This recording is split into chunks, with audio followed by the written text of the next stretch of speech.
মধুবনে বসে বকুল চন্দ্র যাবে মথুরায় প্রত্যাবর্তন করছে, তবে হতে শ্রীমতী রাধা রানী কুঞ্জে বসে বিলাপ করছে। আর বিলাপ করতে করতে ক্রন্দন করতে করতে হঠাৎ মূর্ছা গেলে। আর যখনই মূর্ছা গেছেন তখন সখীরা কর্ণে কৃষ্ণ নাম শোনাচ্ছেন। হরে কৃষ্ণ কৃষ্ণ কৃষ্ণ হরে হরে, হরে রাম রাম রাম হরে হরে, কৃষ্ণ হরে হরে, হরে রাম হরে কৃষ্ণ কৃষ্ণ কৃষ্ণ হরে হরে, হরে রাম রাম রাম হরে হরে।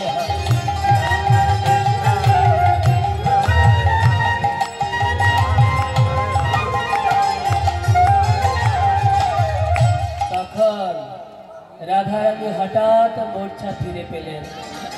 রাধারানী বলছেন, তুণ্ডে তাণ্ডবিনী রতি বিতুনুতে তুণ্ডা বলি লাভ ঘায়ে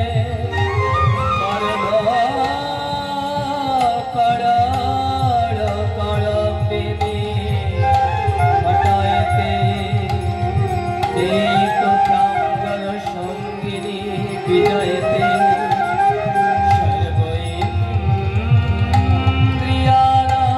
প্রীতি ন জানে জনিতা ইয়াদ প্রিয়মৃত কৃষ্ণতে বর্ণগ। নাম আমায় শোনালে, এ নাম শুনে আমার তুণ্ডে তাণ্ডবিনী রতিম বিতনুতে আমার জিহ্বা না চাইতেও নৃত্য করছে। যে নাম শুনে আমার অজস্র জিহ্বা পাওয়ার যে ইচ্ছা জাগে, এক জিহ্বায় আর স্বাদে মিটছে না। আর এই নাম যখন আমি কীর্তন করছি, কর্ণ করণ করম্বিনী ঘটাইতে আমার কর্ণে, এই দুই কর্ণে এই নাম শ্রবণ করে আমার স্বাদ মিটছে না। যেন মনে হচ্ছে অর্বুদের স্পৃহাম। অর্বুদ শব্দের অর্থ হচ্ছে কোটি কোটি কর্ণ পাওয়ার স্বাদ জাগে। আর যখন কর্ণ কুহরে প্রবেশ করছে, চেত প্রাঙ্গণ সঙ্গিনী বিজয়তে, এই আমার চিত্তে যখন ওই নাম বিজয় করে নিচ্ছে, চেত প্রাঙ্গণ সঙ্গিনী বিজয়তে সর্বেন্দ্রিয়াণাম কৃতি, তখন সর্ব ইন্দ্রিয়ে আমার নিস্তব্ধ হয়ে যায়। নো জানি জনিতা কি আদভ্রিয়মৃতই কৃষ্ণতি বর্ণদয়। আমি জানি না যে এই নামে কি মধু রয়েছে, কে নির্মাণ করেছে, কিসের দ্বারা নির্মিত। কি আদভ্রিয়মৃতই, কি অমৃত দ্বারাই নির্ঘটিত গঠিত। সখীরে, আমি আর ধৈর্য মানতে পারছি না। কেন?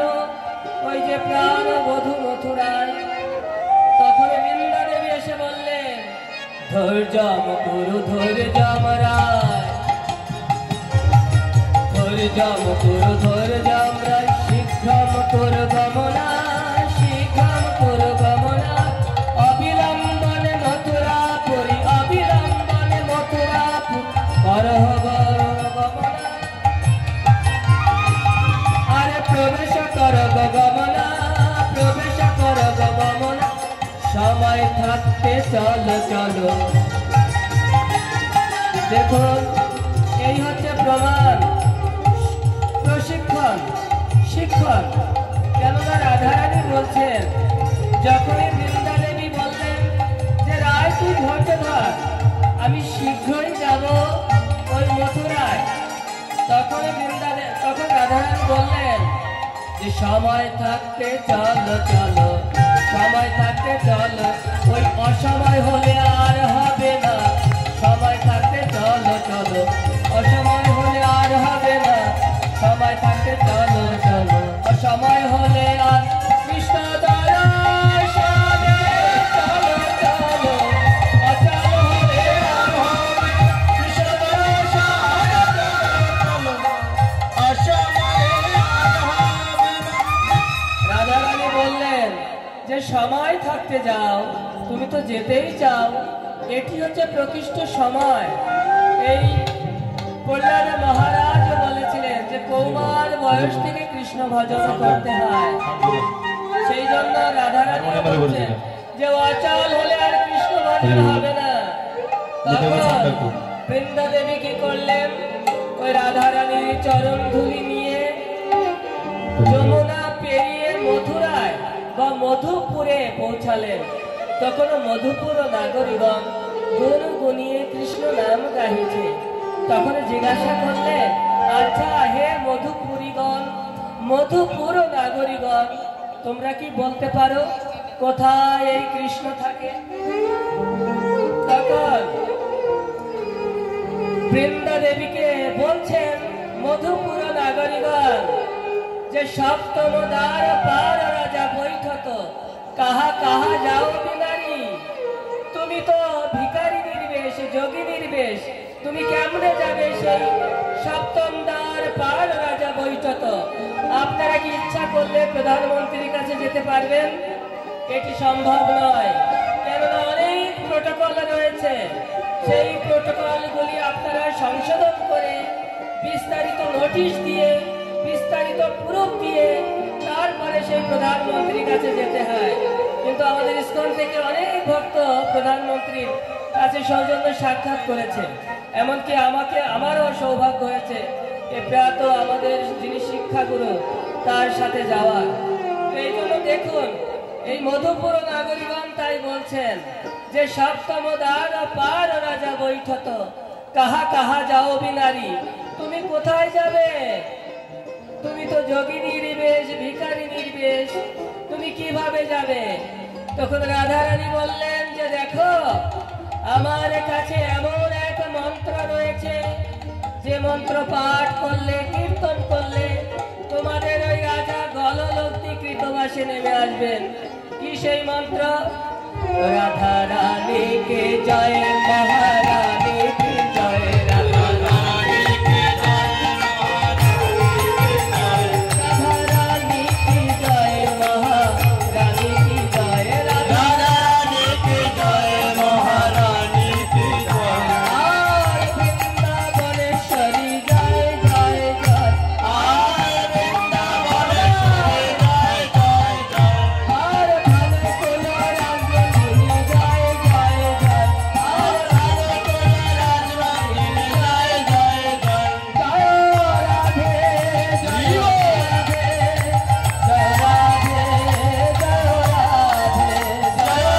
রাধে, জয় রাধে, জয় রাধে, জয় রাধে, জয় রাধে, জয় রাধে, জয় রাধে, জয় রাধে, জয় রাধে, জয় রাধে, জয় রাধে, জয় রাধে, জয় রাধে। রায় রায় করি ফুকারত সহচরী, শুনি চমকিত শ্যামরায় হঠাৎ চমকে গেছেন। কেন? এই মধুপুরে বা মথুরায় কে এই নাম করছে, কে এই রাধারানীর গুণগান গাইছে? শ্রীপাদ পতিতুত্তরণ প্রভু বলেছিলেন যে মথুরায় থাকতেও হঠাৎ হঠাৎ, দ্বারকায় থাকতেও হঠাৎ হঠাৎ রাধারানীর কথা যখন মনে পড়তো তখন উনি একেবারে অশ্রুসিক্ত হয়ে, এমনকি যে পাদোপাদান মানে বালিশ, সে বালিশটাও ভিজিয়ে ফেলতেন। তো এই নাম হঠাৎ চমকে উঠেছেন যে কে এই নাম নেয় মথুরায়। হৃদয় কোনাত বাত শুনি কাতর, তুরিত হি কুটিরে বলায় যাও, কে এই নাম করছে তাকে নিয়ে এসো। তখন বৃন্দা দেবীকে নিয়ে গেছেন ওই যে গোবিন্দের কাছে, রাজার কাছে। রাজা প্রশ্ন জুড়েছেন, কি নাম তোমার হে কোথায় বসতি? কি নাম তোমার হে কোথায় বসতি? কি নাম তোমার হে কোথায় বসতি? কি নাম তোমার কোথায় বসতি? কি কারণে হেতা বলো কথা গতি? কি কারণে কোথা হতে এসেছ? কোথা হতে এসেছ? পরিচয় দাও শুনি, কোথা হতে এসেছ? পরিচয় দাও শুনি, কোথা হতে রমণী পরিচয় বলো শুনি, এ দেও রমণী পরিচয় দাও শুনি, কোথা হতে এসেছ? তুমি কোথা থেকে এসেছ? বাঁশির সুর একটু কমে। তুমি কোথা হতে এসেছ? কি নাম তোমার? আর তুমি এই মথুরায় এসে কেন এই রাধারানীর গুণগান গাইছ? তখন বৃন্দা দেবী বললেন, না জানি কি নাম, না জানি কোন ধাম, না জানি কি কারণে আইনু হেতা। কেননা আমি জানি না, আমি জানি না আমার কি নাম এবং আমার কোথায়। ভুলে গেলাম আয়েশা হেতা। আমি জানি না যে এই মথুরাপুরের কি ক্ষমতা। কেননা ওই যে গোবিন্দকে নিরীক্ষণ করে বলছেন, কেননা গোবিন্দ আজ যাই কাল আসি, এই কথাটি আপনারা শুনলেন এই কিছু কীর্তনের প্রাককালে। তো তাকে নিরীক্ষণ করে বৃন্দা দেবী বলছেন যে এই মথুরাপুরের কি ক্ষমতা, কি শক্তি আমি জানি না, যে সব ভুলে গেলাম আয়েশা হেতা। কিন্তু যে আপনি রাজা, কিন্তু আমার একটি প্রশ্ন, প্রতি প্রশ্ন জুড়ে দিয়েছেন বৃন্দা দেবী। কি প্রশ্ন? যে বলো হে রাজা, এই রাধা নামে কেন অশ্রুপাত? এই মথুরায় এই রাধা আপনার কে হয়? কেননা এখানে কি কুবজা রয়েছে, মহিষীগণ রয়েছে, কিন্তু রাধা নামে কেন অশ্রুপাত? এই রাধা আপনার কে হয়? একেবারে প্রতি প্রশ্ন ঠুকে দিয়েছেন বৃন্দা দেবী। তখন কৃষ্ণচন্দ্র বলছেন, ত্রৈলোক্য পৃথিবী ধন্য যাহা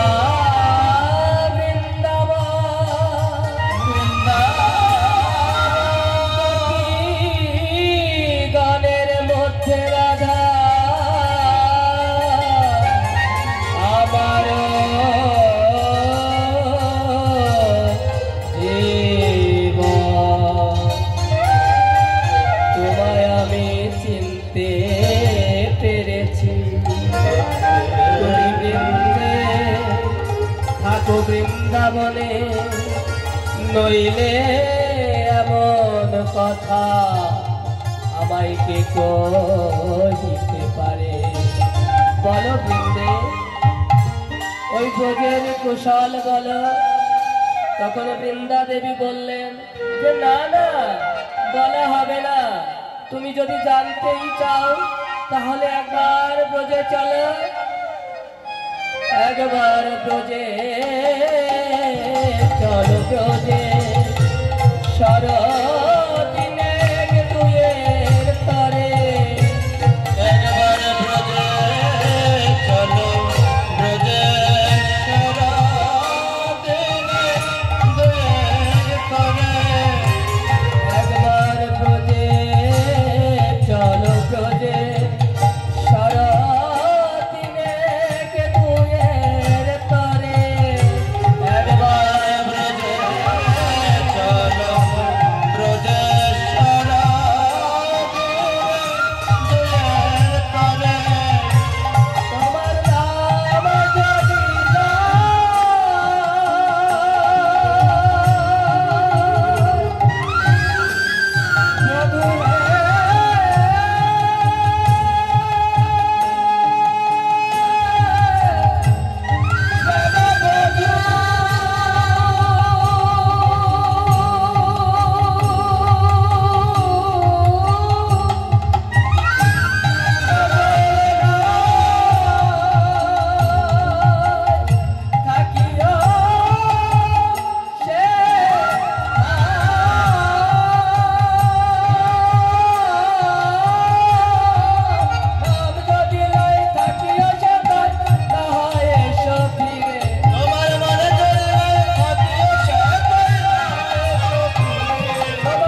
তোমার যদি বৃন্দাবনে ভালো না লাগে তাহলে আবার ফিরে এসো বধূ, একবার বুঝে চলো।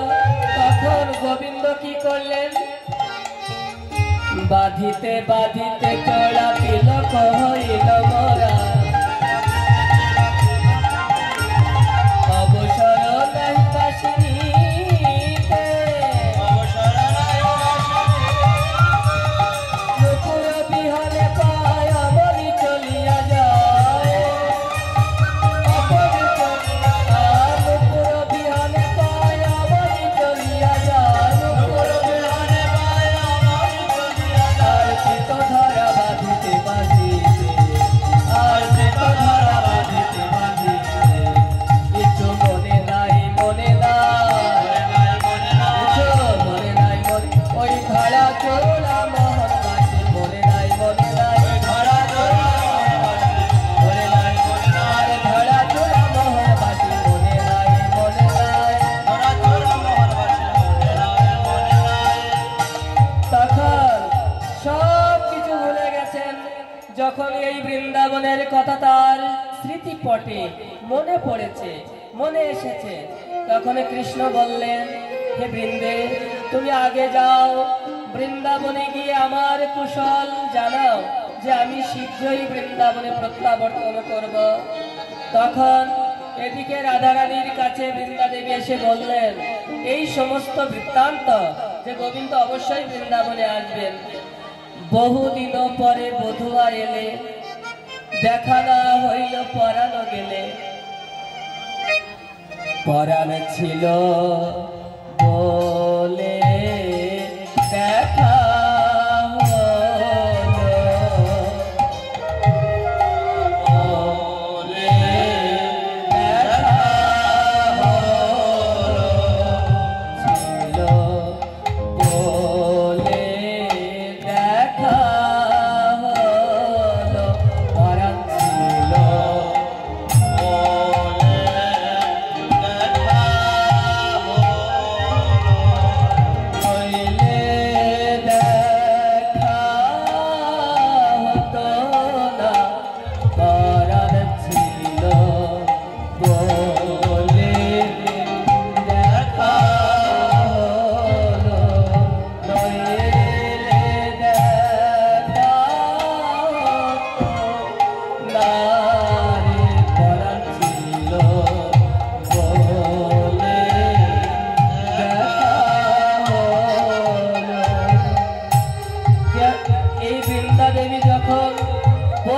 গোবিন্দের কথা, তখন হৃদয়ে অন্তরে রাধারানী সেই কথা, তখন ভাবতে ভাবতে গোবিন্দকে জড়ায়ে ধরিল, আপন বধূর কাছে জড়ায়ে ধরিল, আপন বধূর কাছে কেন বধূকে জড়িয়ে ধরেছেন হৃদয়ে? কেননা এই মাধুর বা বিরহ পদে তার সাথে মিলন হয় না। তখন শ্যামের বামে বৈঠল রায় রসের মন্দারি, শ্যামের বামে বৈঠল রায় রসের মন্দারি,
বৃন্দাবনে আনন্দে হিল্লোল বয়ে যায়।